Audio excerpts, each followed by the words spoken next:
It has little or nothing to do with Bato. He appears to be just a sidelight. And galit ang Pilipino sa term extension. Ayaw natin ng Noel. Bakit natin pipilitin na naman to? This has lost time and time again. All right, but Senator, these are very serious accusations, even against the president. I just want to ask you, who is your source? Where did you get this information regarding the CONAS plan? Yan mga kabunets, mga kababayan, ito na naman si Senator Amy biglang nagpasabog ng matitinding revelasyon. Lahat ng kanyang nalalaman isiniwalat niya on air. So hat na hat. Ngayon, ano kaya itong sinasabi niyang galit ang mga Pilipino sa extension ng term? Ito ba yung mawala muna yung eleksyon? Or ano bang klaseng pagbabago yan? So talagang ayaw ng mga Pinoy kung may mga mekos-mekos niyan.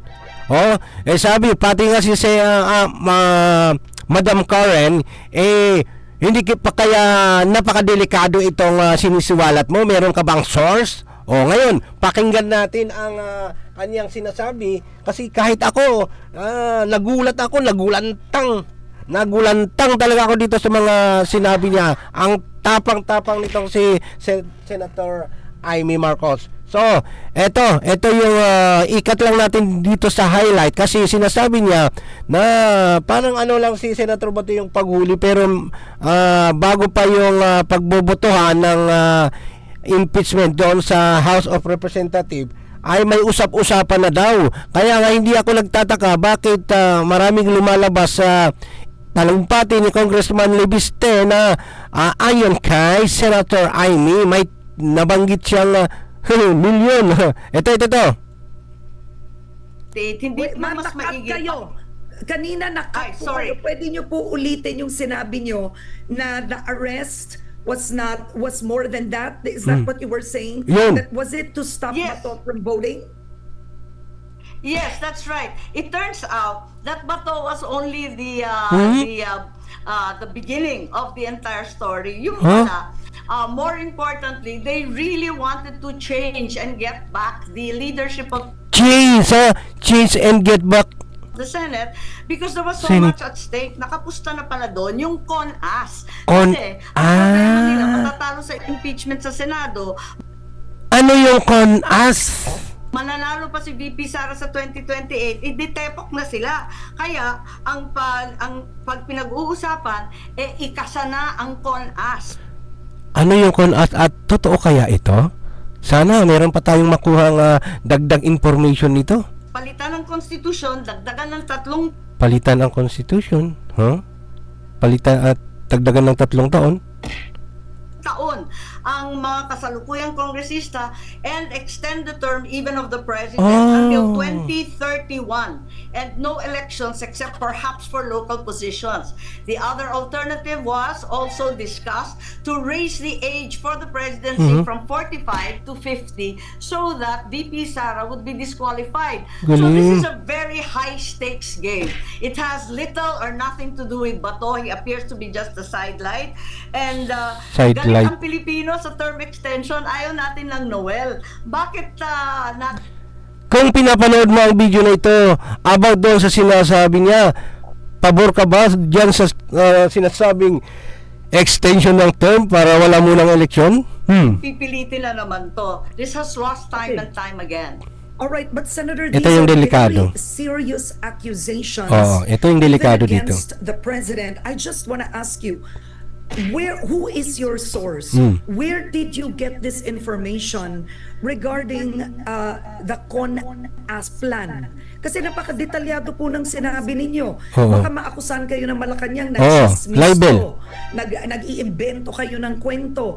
Who is your source on this, Senator? Matapang Yes, one of the guys who was there, pinagmamalaki nila, pinag-uusapan, at it was relayed to so many congressmen. If you recall, before the vote on the impeachment, tatlo yung incentive package. 20 million in cash, 200 million, 250 20 million. Narinig ko din kay Congressman Libiste doon sa talumpati niya sa House hearing nila.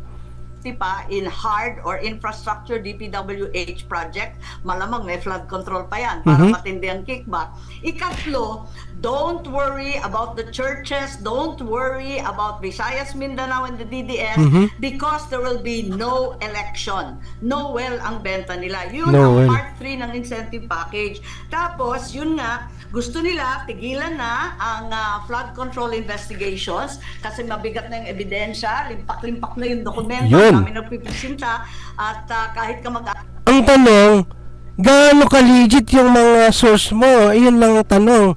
Sabi mo, nagkalat na. Kaya, kaso nga lang yung pinaka-source. anak ko, klaro naman na may ebidensya na kay Martin Romualdez, andyan kay Sandro Marcos, andyan rin kay Presidente Bongbong. Grabe no, kahit mga kapatid niya, kamag-anak niya, nephew, pinsan or ano, kamag-anak, let's say kamag-anak, kapatid. Kamag-anak ko to, pero wala tayong magagawa. Andiyan na yung ebidensya. Pagkatapos, yung pinag-uusapan, yung budget na, because July 2027 budget already, and then 2028, alam Okay. na, that's the election budget. And it was assured to the congressman, this will also be the CONAS budget. We are going to change the constitution, and yun ang gagawin. Magkakaroon ng CONAS na kasalukuyang inuutos. Ayan. At niluluto Kasalukuyan. No, but Senator, I mean, your credibility is at stake here. You're actually accusing the president of wanting to stay longer in power, which was, I mean, forgive me for saying this, but the very problem that was with Long your time ago. father, your late father, of Oh, yeah. wanting to stay in office for a much longer time than he was meant to stay in office. You are throwing that same accusation on your brother. Do you Like have father? the facts, the people, witnesses, sources that are credible yun na nga eh. on this, Senator Amy? Kausap ko maraming tao. I'm not certain that they'll come forward. And Kausap mo maraming tao. Baka naman protection din para hindi niya sabihin kung sino yung mga source niya. Kausap ko maraming tao. Ibig niyang sabihin, hindi niya ma-identify kung maraming tao. Ang tanong kung ready silang magsalita, di ba? be prepared to talk. But certainly, if there's any Pwedeng sa tamang panahon, ayun yung ibig niyang sabihin, pwede silang magsalita. one who knows the consequences of self-perpetuation and corruption, it should be me. Ng Pilipino sa usapin ng term extension, yung palalagain mo, ipapalagi mo yung sarili mo sa pwesto, pipigilan ba natin ang mga Pilipino sa kanilang karapatan? Bilang Marcos, ako higit sa lahat, alam ko yan. Kaya wag na wag nilang gagawin yan. No, because the CONAS was not anywhere. It wasn't discussed at any point, right? I mean, you're the one that actually brought it up today. It's like you've First exposed time a kang plan. So what nagsabi. I'm asking is if your sources are credible on this. Because Malacanang for sure will not. Tama. O gaano ka kasigurado, baka mamaya hirse-hirse, di ba? Yung walang source o kaya gawa-gawa na lang kwento. Di bababa yung credibility mo, Senator Ivy, di ba? O yan yung tinatanong Ma'am Karen kasi nilabas mo sa dami na nagkalat na sigurado itong interview mo. I'll take this. As you've said it this morning, you're accusing the president of wanting to have no elections to extend his stay in power. Yun. Okay, unfortunately, Senator, Naputol. They're credible. They attended the meetings. The meetings first in Soledad, Rory. Okay. Meeting. Senator, my Yes apologies, daw. but we're losing you. Pero anong masasabi niyo mga kabunis, mga kababayan? Upload ko lang ito, hanggang 10 minutes lang ito. Anong masasabi niyo? Mag-iwan kayo ng bakas. This is quite unfortunate. I apologize to our viewers. for True this or and to- true okay, or Senator Amy false? Marcos Pakilagay na lang I po think dyan she's sa comment box. reconnecting. At least Nandito Pwede- na naman ako. let's finish this at least, ma'am. May 4 minutes tayo. We've extended. Can Okay. start. Okay, but we hope to have you back. Sige, binanggit Yes. nyo. It's credible kasi they've Credible. attended the meetings where? Yes, they attended. I know that there were meetings held in Soler Hotel. Uh-huh. There was a meeting also. These aren't secret meetings, by the way. Kasi Secret they were planning for the meeting. impeachment. Secret meeting ba't mo sinabi hindi na secret ngayon kasi on air? Understandably, no? Pero Meaning doon, secret. Paano lumabas? Yari yung nagsilabas. Baka magalit sila sa iyo, Senator Amy, kasi secret nga nila, nilabas mo na kinuwento mo sa interview mo, Senator Amy. kung uulitin ni Bongbong yan, alam na niya ang magiging kahihinatan nito. Bakit niya uulitin? Alam namin. Kung may nakakaalam niyan, kami ang nakakaalam. Bakit uulitin to? Self-perpetuation? Pagkatapos titigil yung corruption issues? Pwede ba naman yan? Pwede yan. Hindi nga, tuloy yung flood Now, control. Senator, does the House Speaker, is House Speaker Boji D on this? The alleged CONAS term extension, I everything was you've told, mentioned. I haven't spoken to Bodji, but I was told that he was part of the conversation. Yes, I was told that clearly he was part of the meeting, as well as the consequent explanations given to the congressmen, who were assured not to worry about all the churches that were very angry, as well as not to worry, especially for the Visayas and Mindanao congressmen. Huwag kayong mag-alala, wala namang eleksyon eh. Noel tayo, hanggang 2031 kayo, pati ang Pangulo. Okay, yan. Diyan natin puputulin. Ang tanong kasi dito, gaano nga ba ka-credible yung mga sources niya? Sinasabi niya na, I talked to many people, pinag-uusapan, hindi man sila ready ngayon, pero at the proper time, pwede silang magsalita. Pero ang tanong dito, paano kung sisitain siya? No, sisitain. Kapatid niya yung presidente, di ba? Sisitain siya.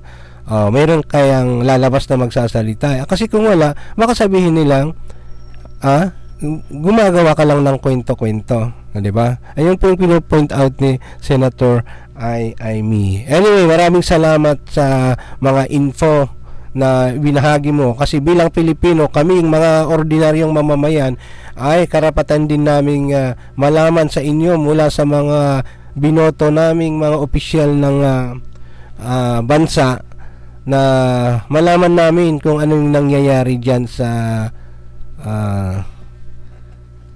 gobyerno natin. So anyway, sa mga nanonood, paki-like and pwede niyo pong i-share din kung gusto niyo yung mga ganitong highlight para mula doon sa mga opisyal natin sa mundo.